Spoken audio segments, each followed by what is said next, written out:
Tapi waktu udah putar balik, bukannya sampai ke bukit, mereka berlima malah ketemu lagi sama hutan lebat yang sama kayak tempat sebelumnya tadi. Jadi macam muter-muter jalan mereka ini, Wak. Depan hutan, belakang hutan. Padahal harusnya bukan hutan. Harusnya sini bukit, harusnya di sini sungai. Hutan dua-duanya. Hai, wassalamualaikum warahmatullahi wabarakatuh. Terima kasih sudah klik video ini. Wak, kalian semua pasti tahu kan kalau tiap daerah itu biasanya punya pantangan atau kepercayaan turun-temurun yang sampai sekarang masih dipegang. Terutama yang berkaitan sama alam dan juga mata pencarian. Tahu kan, ada yang nggak boleh keluar malam di hari tertentu. Dan ada juga yang pantang melakukan aktivitas tertentu karena dipercaya bisa mendatangkan hal-hal buruk. Di kisah yang mau aku ceritakan malam ini, Wak, ada satu pantangan yang masih dipegang teguh oleh para petani di sebuah daerah. Mereka itu dilarang pergi ke sawah setiap hari Kamis Wage. Oke. Nah, bukan karena cuaca atau bukan karena aturan pemerintah, Wak, tapi karena alasan yang sudah dipercaya turun-temurun yang katanya kalau nekat pergi ke sawah di hari Kamis Wage itu bakal kena sial atau bahkan bisa terjadi petaka besar. Dan ternyata itu bukan mitos belaka aja, karena Wawa dan kawan-kawannya ini betulan ngalami kejadian menyeramkan gegara ngelanggar larangan itu. Mereka tiba-tiba dibikin nyasar sampai ke hutan selama berhari-hari dan salah satu dari mereka dapat gangguan ekstrim sampai matanya tuh, Wak, matanya udah nggak bisa ngeliat lagi. Penasaran dengan gimana kisah selengkapnya? Jadi tanpa berlama-lama kita langsung masuk aja ke ceritanya ya. Check it out. Tapi tunggu sebentar, Wak. Sebelum aku masuk ke kisahnya, aku mau sampaikan satu informasi penting nih buat wawa-wawa kesayangan aku semua. Karena di sini aku pengen makin deket dan sharing lebih banyak dengan kalian. Aku mau mengundang kalian untuk bergabung di YouTube membership Nadia Omara. Dengan menjadi YouTube memberku setiap bulannya, Wak, kalian akan mendapatkan pertama, tambahan satu konten eksklusif dengan experience baru yang tidak biasa.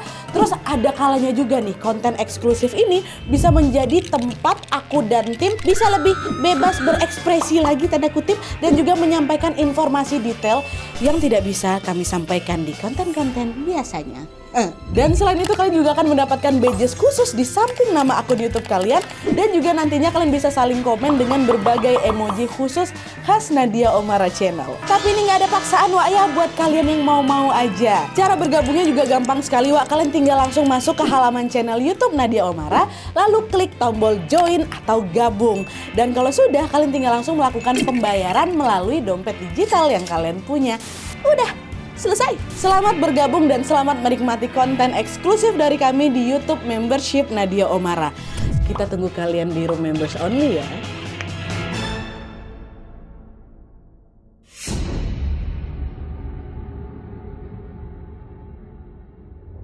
Oke, Wak, jadi kisah yang akan aku kirimkan ini kirim sama Wak kita yang bernama Yoga dari Jawa Tengah. Halo Yoga. Nah, jadi ceritanya Yoga ini punya 4 kawan dekat, Wak. Mereka itu adalah Dani, Bintang, Galang, sama si Alif. Jadi total satu geng ini berlima ya sama si Yoga.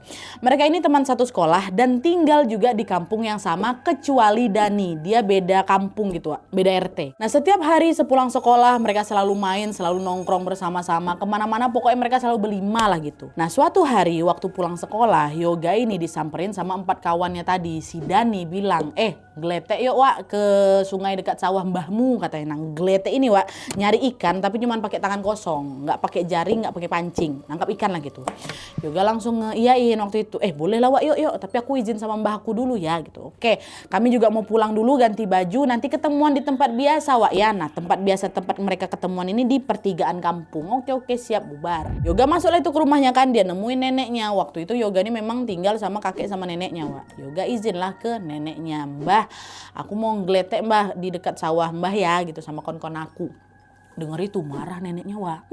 Nggak boleh. Ini Kamis Wage loh, Yoga. Kamis Wage, banyak dedemet di sawah tuh, kata nenek tuh. Ah, disitulah baru Yoga ingat, iya ya, Kamis Wage ini ya. Nah, kata Wawa, Wak, di kampungnya itu memang udah jadi rahasia umum, Nadia. Kalau setiap hari Kamis Wage nggak ada satupun warga yang berani ke sawah. Soalnya kami semua percaya Kamis Wage ini adalah waktu di mana dedemit atau makhluk-makhluk halus dari berbagai penjuru lagi berkumpul di sana di sawah itu. Dan kalau ada yang nekat tetap pergi ke sawah, katanya bisa sial, bahkan berujung petaka besar. Ini kata si Yoga. Tapi meskipun tahu mitos ini, Yoga ngerasa nggak enak, Wak, kalau tiba-tiba nggak pamit sama kawan-kawannya atau ngilang gitu aja gitu kan. Jadi dia tetaplah ini pergi ke pertigaan tempat ngumpul itu untuk nemuin kawan-kawannya dulu dan ngomong langsung kalau aku nggak bisa ikut gitu. Waktu nyampe di pertigaan ternyata 4 kawannya udah di sana. Yoga bilang lah, Wak, aku nggak bisa ikut ngeletek hari ini, Wak. Mbah aku nggak ngebolehin katanya. Si Dani bilang, loh kenapa emangnya? Yoga jawab lagi, lupa kau. Sekarang Kamis Wage loh. Kamis Wage kan pantang ke area sawah. Sedangkan sungai yang mau kita pergi itu dekat sawah mbah aku. Aku takut nanti kenapa-napa. Kata si Yoga, alah kau masih aja percaya-percaya kayak gitu. Dah lah, kalau kau nggak mau ikut ya nggak apa-apa juga. Biar kami berempat aja. Kami nggak takut ya sama kayak gitu. Kata si Dani. Nah di situ Yoga jadi bingung, Wak. Di satu sisi dia takut sama mitos itu, tapi di sisi lain dia juga nggak mau kalau misalnya tinggal sama kawan-kawannya, dia mau ikut ngeletek juga. Akhirnya karena ngerasa udah familiar sama area sawah neneknya, Yoga pun nekat ngeberaniin ikut. Adalah yuk ikut aku. Siang kok ini, nggak bakal ada apa-apa lah ya. Iya ngapa pula aku takut, kata si Dani. Dah lah tuh. Akhirnya Yoga sama kawan-kawannya betulan Wak berangkat ke sungai dekat sawah neneknya itu sekitar jam 1 siang. Tetap nekat ngeletek. Nah pas sudah nyampe di sana, Yoga dan keempat kawannya langsung turun ke sungai, Wak. Sungainya nggak begitu dalam, nah cuman sebetis orang dewasa aja lah, nggak dalam sama kami. Terus aliran sungainya ini juga nggak deras, tapi manjang gitu, Wak. Memanjang, ngelewatin pinggiran sawah warga. Mereka pun nyusur lah sungai itu dimulai dari hulu. Mereka cari-carilah itu ikan di balik-balik batu, di pinggir-pinggir sungai, sampai ke area dekat sawah neneknya Wawa. Dah. Cari-cari situ. Sekitar udah 30 menitan gitulah Nadia kami nyebur ke sungai. Belum ada satupun ekor ikan yang kami tangkap. Entah kenapa yang biasanya sungai itu banyak kali loh ikannya Nadia. Itu tiba-tiba aja hari itu nggak ada satu ekor ikan pun yang ternampak. Nampak aja nggak, macam mana mau dapat. Emosi lah mereka berlima ini.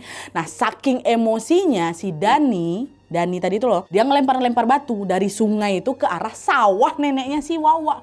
Kemana lah ikan-ikannya? Udah lama-lama di sini gitu-gitu, Wak. Ngeliat itu ditegur lah si Yoga, Dani, jangan kau lempar-lempar batu ke sana. Kalau kena penjaga di sini gimana? Penjaga di sawah tuh kayak gimana? Dengan enteng si Dani bilang, nggak ada kayak gitu. Salah aku nggak dapat ikan aku. Nggak ada kayak gitu, kau masih aja percaya kayak gitu. Nih, tengok ya aku lempar ya ke sawah nenekmu. Nggak apa-apa kan? Takut kali. Nggak dapat ikan ini kita nih. Dari tadi lagi udah panas-panas kayak gini, kata si Dani. Tapi yang ada dia malah nantangin kan, Wak ya. Betulan tuh waktu itu dia lempar ada lanat sekitar 3 batu. Ukurannya juga cukup besar ke area sawah nenek. Dan salah satunya ada juga yang ngena ke sumur. Jadi di sawah nenek itu ada sumur, Wak. Deket pohon besar lah di situ. Kena di situ. Nah salah satu batunya itu ngenain si sumur ini. Makin marah lah lagi si Yoga. Aku nggak urusan ya, aku mau percaya kayak gitu apa enggak, tapi di sini kan nggak cuma kau aja. Nanti kalau kami semua yang kenapa-napa kayak gimana? Mau kau tanggung jawab? Kawan-kawan yang lain juga nyaut, iya entahlah apa nih, nggak usah lempar-lempar batu kayak gitu. Udah mending kita lanjut lagi, siapa tahu ikannya ada banyak di sana gitu kan. Ya udah maaf, aku minta maaf ya Wak ya, kata si Dani kan. Yuk kita lanjut lagi ngeletek.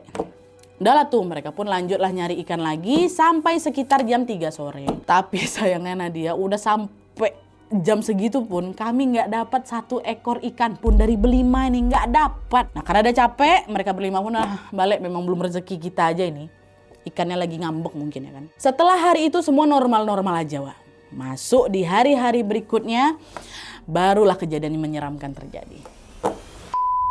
Nah, jadi Wak, di jalan pulang setelah ngegeletek kemarin itu, Yoga sama kawan-kawannya ternyata janjian lagi. Mereka mau nyari ikan lagi di minggu depannya. Tapi kali ini bukan ngeletek, Wak. Bukan ambil dengan tangan biasa. Mereka mau mancing. Mau mancing di sungai yang lebih besar dekat kampung mereka. Kita sebut aja nama sungai ini Sungai A ya. Nah, Sungai A ini terletak agak jauh dari kampungnya Wawa. Sekitar 30 menitan lah Nat kalau jalan kaki. Dan lokasinya juga dekat sama sawah dan perbukitan. Nah, di hari yang sudah ditentukan kan mau mancing nih, mereka ketemuan lagi lah itu di pertigaan kampung seperti biasanya. Tapi pas sudah berkumpul di sana, Yoga notice kalau si Dani tadi itu kelihatannya lemas kali, Wak.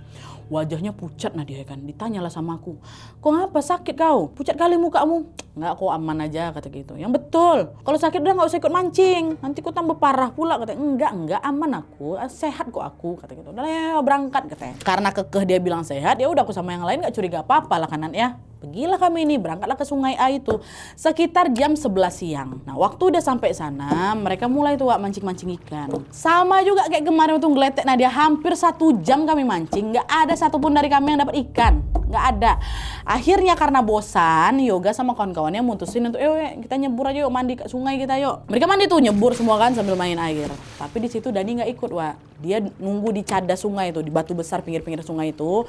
Dia nunggu di situ sambil ngeliatin kawan-kawannya mandi. Nah pas udah beres mandi nih, udah main-main di bawah, Yoga sama yang lainnya tuh naiklah ke cadas juga untuk ngejemur pakaian mereka yang basah. Nah pas sampai cadas, mereka berempat kaget waktu ngeliat muka si Dani. Nah dia, makin pucat, betul putih semuanya mukanya tuh, badan juga udah lemas kan kayak gini kan. Nah di situ si Dani bilang, badan aku nggak enak kali, nggak enak kali badan aku, kita balik aja lah yuk, katanya si Bintangnya. Nah kan betul kok kan, sakit kok tuh Dani. Tuh gitu udah nggak usah mancing aja tadi, nggak usah ikut aja kau.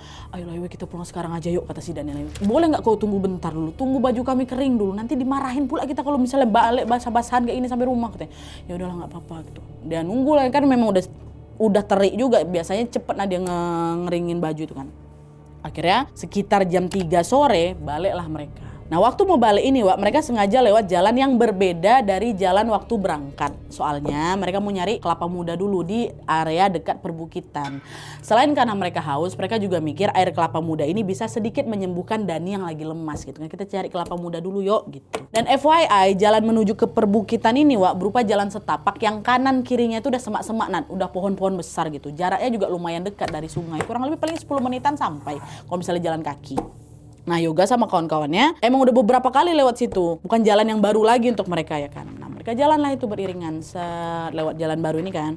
Posisinya Yoga paling depan, Alif paling belakang, Dani jalan di tengah-tengah. Jalan sat. Nah pas lagi jalan ini Yoga sambil sesekali nengok ke belakang. Mastiin si Dani ini aman ya kan, ditengok belakang masih aman. Nah di situ kelihatan Dani diam aja, dia diam aja sepanjang jalan, nggak kayak biasanya. Biasanya dia suka heboh sendiri, rame lah, suka ngajak-ngajak orang ngobrol kayak gitu kan. Yoga akhirnya inisiatif bilang, Wak, kita balik aja lah yuk, nggak usah nyari kelapa lagi, kasihan Dani udah makin pucat badannya, mukanya itu gitu kan. Kawan-kawan yang lain setuju nih, yalah balik aja kita ya Dani ya gitu kan, nggak usah ambil kelapa lagi ya. Dani diam aja. Akhirnya mereka putar balik ya ke arah sungai lagi, ya dong. Tapi pas lagi jalan balik ini, entah kenapa Yoga sama yang lain ngerasa jalan setapak yang mereka lewatin itu macam lebih panjang gitu dari sebelumnya, macam gak nyampe-nyampe. Dan makin kami ngikutin jalannya, kami malah masuk ke area hutan lebat. Harusnya di area itu cuman ada satu jalan setapak itu aja, dan pasti ujungnya ketemu sungai kami tadi. Gak mungkin kalau jalannya itu tiba-tiba berubah jadi hutan, gak mungkin. Jadi hutan lebat dia. Di situ Yoga bilang, kayak kita nyasar lah ini, Wak. Gimana ini? Si Alif nyaut, iya nyasar kita nih. Bukan ini jalan balik ke sungai. Nah, yuk kita balik lagi aja, mau balik ke perbukitan lagi, takutnya nanti nyasar. Akhirnya mereka berlima putar balik lagi lah ini ke arah bukit. Tapi waktu udah putar balik, bukannya sampai ke bukit, mereka berlima malah ketemu lagi sama hutan lebat yang sama kayak tempat sebelumnya tadi. Jadi macam muter-muter jalan mereka ini, Wak. Depan hutan, belakang hutan. Padahal harusnya bukan hutan, harusnya sini bukit, harusnya di sini sungai. Hutan dua-duanya. Dan di saat yang sama mereka ini juga ngerasa area hutan tuh macam lembab kali, macam pengap kali. Kami udah merinding juga tuh beberapa di sana ya kan. Yoga panik di situ, dia bilang, ini ada nggak beres nih, Wak. Kita kayak udah jalan berjam-jam lah ini. Dan itu lama dia. Aku hitung ada kali berjam-jam tuh. Maju hutan, balik hutan, maju hutan kayak gitu. Nggak ada nampak bukit, nggak ada nampak sungai sama sekali. Aneh lah si Yoga. Ini ada yang nggak beres ini, Wak. Kita udah berjam-jam loh jalan, tapi ujung-ujungnya apa? Kita ketemu hutan-hutan lagi. Si Bintang bilang, iya, Wak. Nih kalau kita balik lagi pasti ketemu hutan lagi. Udah, mending sekarang kita jalan lurus aja hutan ini, ya kan? Mana tahu nanti ujungnya sungai. Tapi nanti kalau misalnya makin nyasar kayak gimana, Wak? Udah dicoba dulu aja. Kita tadi putar balik pun hasilnya sampai sini lagi. Udah kita bablas aja hutan ini, kata si Bintang. Nah pas mereka lagi diskusi nentuin jalan mana yang mau mereka tempuh, Wak, si Yoga ngelihat dari kejauhan ada kakek-kakek lagi jalan nyamperin mereka. Sekitar 70-an tahun lah umurnya. Jalan udah bungkuk tuh dia, jalan bungkuk. Dia pakai caping sama baju lusuh, memang macam orang habis pulang dari sawah. Nah pas sudah dekat kakek itu nanya, ngapain kalian di sini? Udah mau maghrib loh ini, kok masih keluyuran di luar, katanya. Awalnya aku sama kawan-kawan aku pikir ini hantu nih depan kami ya kan. Tapi pas kami tengok, nampak tanah dia Nah lega kami kan. Akhirnya si Alif nyaut, kami nyasar, Mbah. Tadi kami habis mancing di sungai kan. Terus mau ngambil kelapa dekat bukit. Tapi pas mau balik malah nyasar kami di sini, Mbah. Mbah tahu nggak jalan ke arah sungai? Arah sungai aja Mbah arahkan kami. Kami udah tahu nanti jalan baliknya gitu kan. Nah pas denger itu kakek itu diam. Ditengokinnya kami satu-satu tuh.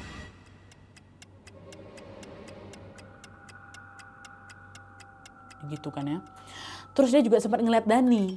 Muka Dani kan pucat kali kan. Terus nggak lama si kakek ini bilang, kalian ini udah disesatin sama penunggu di sini. Untung kalian ketemu sama aku. Dah, yuk. Sekarang aku antar kalian pulang.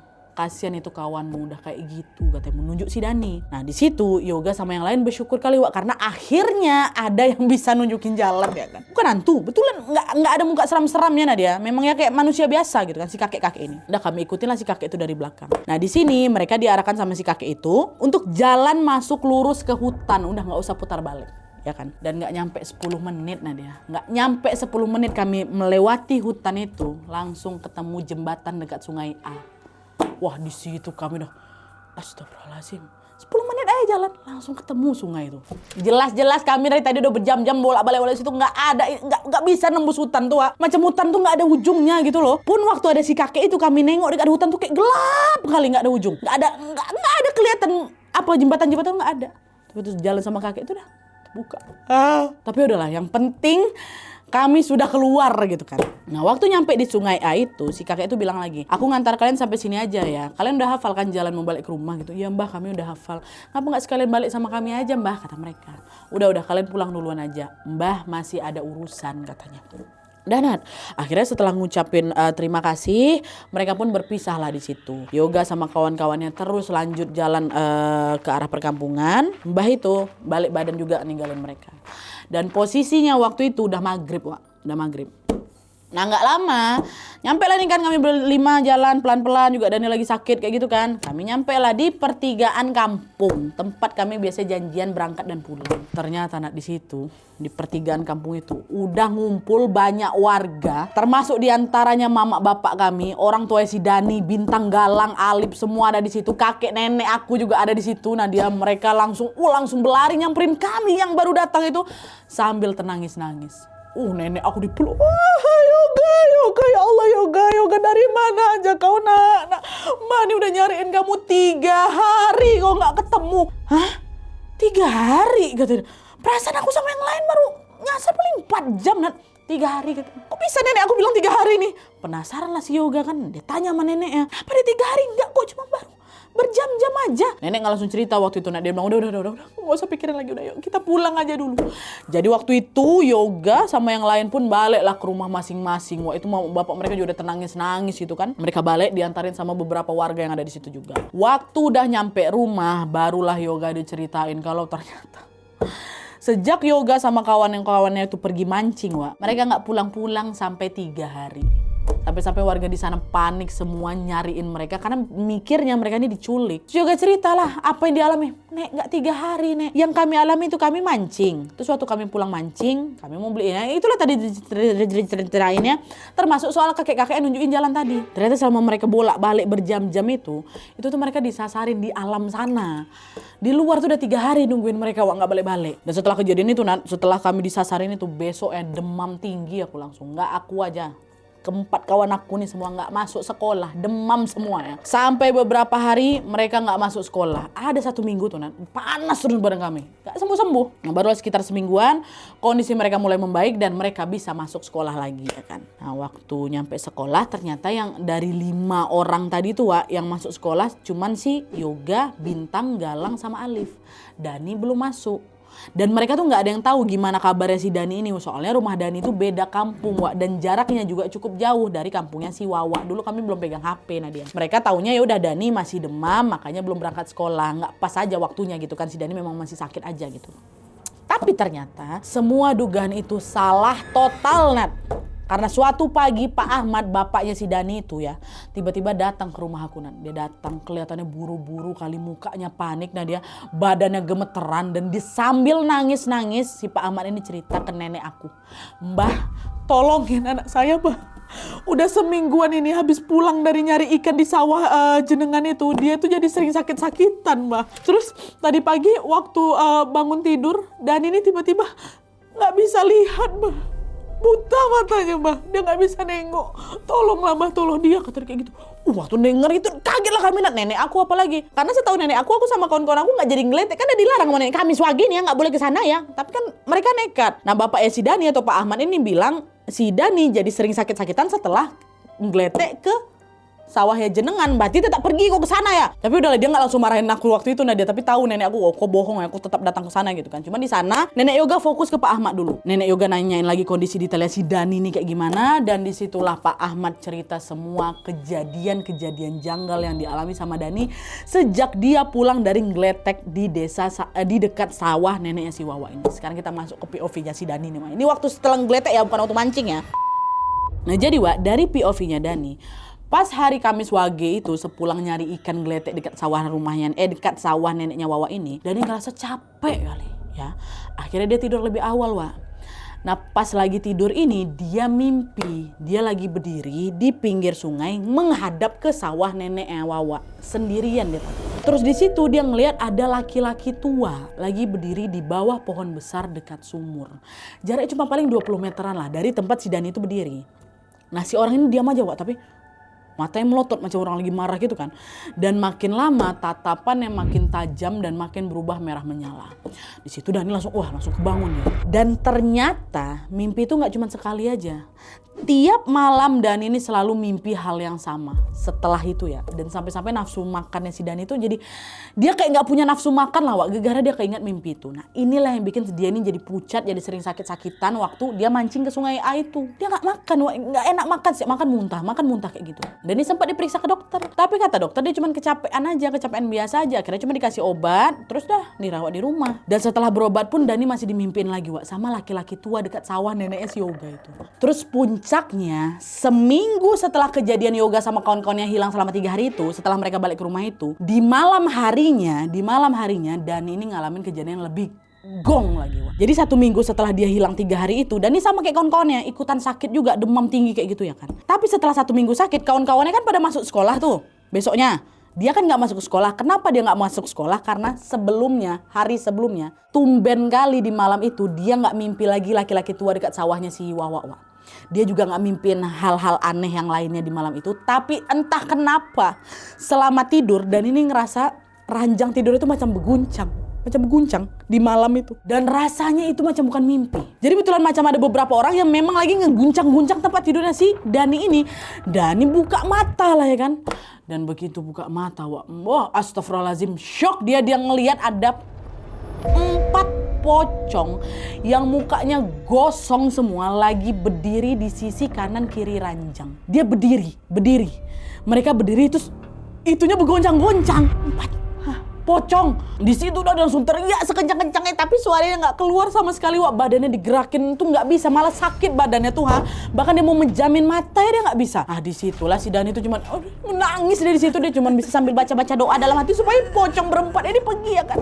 Tapi bukannya pergi, gangguannya malah makin menjadi-jadi lagi setelah dia lihat dari arah ujung kakinya si Dani muncul sekelebat bayangan hitam bermata merah menyala. Dan bayangan itu makin mendekat ke mukanya Dani. Dan dalam sekejap mata Wak, bayangan itu macam ngeraukkan kedua tangannya ke muka si Dani kayak gitu. Jadi kayak ada yang diambil gitu loh dari muka si Dani Wak. Nyongkel bola mata. Habis itu pingsan Dani. Paginya waktu udah siuman Wak, pandangan Dani disitulah tiba-tiba gelap total. Nggak bisa lihat dia nggak bisa lihat apa-apa, beneran cuma blank hitam. Dia buka mata, hitam. Menangis lah dari Bapak Ibu ya tolong. Dani nggak bisa lihat. Sambil megangin kedua, Dani nggak bisa lihat. Tapi kedua bola matanya masih ada Wak ya, cuman dia tengok gelap. Dengar teriakan itu Pak Ahmad sama Bu Ida pun langsung lari ke kamarnya Dani. Mereka coba tenangin Dani. Nggak bisa lihat? Maksudnya apa nih? Nak tenang dulu. Coba kamu pejamin dulu matanya, meram dulu. Terus pelan-pelan buka mata lagi. Dipraktekkan acara itu sama si Dani Wak, tetap aja dia waktu dibuka mata hitam, nggak ada apa-apa. Barulah di situ bapak mama ikutan panik Wak. Di tengah kepanikan itu barulah si Dani cerita kalau dia udah berhari-hari mimpilah itu orang nggak dikenal dekat sawah neneknya si Yoga. Terus juga dia cerita kalau semalam dia mimpi dia lihat pocong sama bayangan hitam yang ngambil macam kayak lagi ngambil bola matanya itu. Wah di situ juga sambil menangis-nangis Dani bilang kayak semua ini gara-gara aku lah Bu. Soalnya aku ngelempar batu ke sawahnya Yoga. Aku juga kesana waktu hari Kamis Wage, Bu. Aku udah diperingatin sama Yoga, tapi aku nggak percaya. Kayak gara-gara itulah, Bu, Pak, gitu. Nah, waktu dengar itu, barulah tanpa pikir panjang, Pak Ahmad langsung ke rumahnya si Yoga untuk menceritakan semua ke neneknya si Yoga. Karena neneknya si Yoga dianggap lebih paham soal hal-hal kayak gitu. Nah, balik lagi ke cerita waktu Pak Ahmad ini udah di rumah neneknya si Yoga, Wak. Jadi waktu ngedengar cerita dari Pak Ahmad, seolah sudah tahu apa penyebabnya nih, Wak ya. Nenek aku Nat langsung nyiapin sajen. Dibawanya lah sajen itu ke sawahnya dia. Dan di saat yang sama Pak Ahmad sama kakeknya Wawa ini juga ngejemput si Dani. Untuk ngebawa Dani ikut ke sawah nenek juga. Sementara Yoga dan beberapa warga juga ikutan datang ke sana, Wak, ngedampingin itu ya kan. Nah, pas udah di sawah, Dani disuruh duduk bersila di depan pohon besar yang memang ada di dekat sumur sawah nenek, ditemani sama kakek neneknya si Yoga juga. Nah, neneknya Yoga mulai baca doa sambil dia menjamin mata. Dan dari POV neneknya Wawa, Wak, nggak lama setelah menjamin mata, nenek dengar ada kayak suara dari makhluk penjaga di sana lah. Makhluk itu bilang, anak ini udah kurang ajar. Dia ngelemparin kami pakai batu. Dia juga nantangin kami.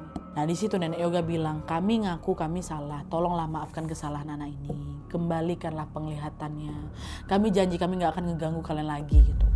Nah, neneknya si Wawa ini juga mohon-mohon sampai ada itu 15 menitan ada ya. Nenek juga minta Dani minta maaf secara langsung ya kan. Nangis di situ si Dani. Maafin saya, Mbah. Maafin saya, nggak akan ngulangin kesalahan ini lagi, Mbah. Maafin saya. Maafin saya. Kami maafin kamu, tapi syaratnya tiap hari Kamis Wage keluarganya harus ngasih kami makanan. Dengar itu nenek langsung setuju aja dibanding nggak dibalik ini mata ya. Terus gak lama nenek Yoga ngambil air dari sumur situ, sumur terus dibasuhlah air itu ke mukanya si Dani. Pingsan langsung Dani waktu itu Nat. Beberapa warga di sana langsung ngegotong Dani balik ke rumah. Pas nyampe rumah Dani belum langsung sadar, Wak, enggak. Dia baru sadar sekitar jam 6 sore. Dan waktu bangun, alhamdulillah penglihatannya si Dani udah balik normal lagi. Nangis lah si Dani di situ ya kan, dia betul-betul bersyukur kali kan. Aku bisa lihat lagi, bisa bah gitu. Nenek Wawa juga nggak lupa ngingatin Pak Ahmad, bapaknya Wawa, jangan lupa ya permintaan mereka Kamis Wage. Ya Pak ya gitu kan. Iya Bu, iya Nek, makasih ya Mbah ya udah bantuin gitu. Nah habis itu neneknya Wawa balik di rumah, dimarahin lah aku Nadia. Iyalah karena dibilang jangan kok ngelete kayak gini lah akibatnya. Minta maaf aku iya Nek, Mbah maaf ya Mbah ya. Gak enak aku apa segala macam dah. Cuman di sini Nat, aku masih penasaran soal penunggu di sawahnya nenek. Nenek kan gak tahu sesuatu ya kan. Nah disitulah nenek Yoga cerita. Kalau ternyata dulunya sawah itu punya bapaknya si nenek, which is berarti buyutnya si Wawa ya kan. Dan selama hidupnya si bapak nenek ini Wak dikenal sebagai orang pintar juga di kampungnya. Suatu hari bapak nenek ini melihara 3 lele di dalam sumur itu tadi lah. Ada lele putih, satu lele hitam legam, sama satu lagi lele bercorak hitam putih. Dan katanya ketiga lele itu bukan lele biasa Nat. Karena masing-masing lele itu tuh ada penunggunya gitu loh. Aku nggak tahu apa fungsi penunggu itu ya Wak ya. Bisa aja untuk ngejaga sawah biar hasil panennya bagus. Atau juga bisa karena alasan lainnya. Cuman yang jelas meski ketiga lele itu sekarang juga udah mati. Tapi penunggunya kemungkinan masih stay dekat sumur itu. Dan seiring berjalannya waktu di sana malah jadi tempat ngumpulnya makhluk-makhluk nggak kasat mata. Tempat sumur itulah. Dan terkait kenapa larangan cuman di hari Kamis Wage aja tuh Wawa sendiri juga nggak tahu alasannya apa. Karena itu udah kepercayaan turun-temurun pula Nak di kampung aku. Dan menurut neneknya si Wawa, waktu si Dani ngelempar batu ke sawah itu sambil marah-marah itu kemungkinan besar batunya ngena ke penunggu lele tadi tuh. Makanya makhluk-makhluk di sana ya jadi ngamuk lah. Neneknya Wawa juga cerita kalau kejadian Yoga sama kawan-kawannya hilang selama 3 hari itu juga berkaitan sama kesalahannya si Dani yang ngelempar batu sembarangan itu. Makanya mereka disasarin sama jin-jin yang ada di sana. Dan plot twistnya berdasarkan ciri-ciri yang disebutin sama si Yoga, neneknya Yoga bilang kalau kakek-kakek yang nyelamatin kami itu Nadia, itulah kakek buyut aku, itulah bapak si nenek. Untung mereka bisa selamat, untung mereka bisa keluar dari situ. Alhamdulillahnya sampai sekarang Yoga sama kawan-kawannya udah nggak pernah diganggu lagi. Gitu ceritanya. Oke Wak, jadi itu tadi pengalaman horor yang dialami sama Wawa dan kawan-kawannya. Niat hati cuma mau nyari ikan ya kan, tapi malah berujung petaka. Ya gara-gara mereka inilah ngelanggar pantangan di kampungnya itu tadi. Ditambah lagi juga kan Dani malah nantangin penunggu di sana pula ya kan Wak ya. Kisah ini tuh tentunya menjadi pengingat kepada kita semua untuk menghargai tradisi yang ada di suatu tempat Wak. Masalah kalian percaya atau kalian nggak percaya itu urusan pribadi aja ya. Tapi jangan sampai melanggar apa yang memang sudah menjadi kebiasaan di sana, daripada kenapa-napa ya kan Wak ya. Dan di sini jujur aku juga salut sih sama Dani karena dia mau mengakui kesalahannya dan juga berani minta maaf. Dan kabar dari Wawa Wak, Dani sudah berpulang di tahun 2020 lalu karena sakit. Kita doakan bersama semoga almarhum Dani ditempatkan di sisi terbaik Allah Subhanahu wa taala. Amin ya rabbal alamin. Oke. Wak, jadi sekian dulu videonya. Terima kasih banyak yang sudah menonton. Kalau kalian suka video ini, klik like-nya. Jangan lupa komen di bawah tidak ada dan saran-saran untuk selanjutnya. Jangan lupa nyalain notifikasi ya supaya kalian tahu kalau aku upload video baru. And as always, jangan lupa untuk klik tombol subscribe supaya kalian sama-sama tahu informasi menarik dan menegangkan dari channel aku. See you next video, Wak. Bye.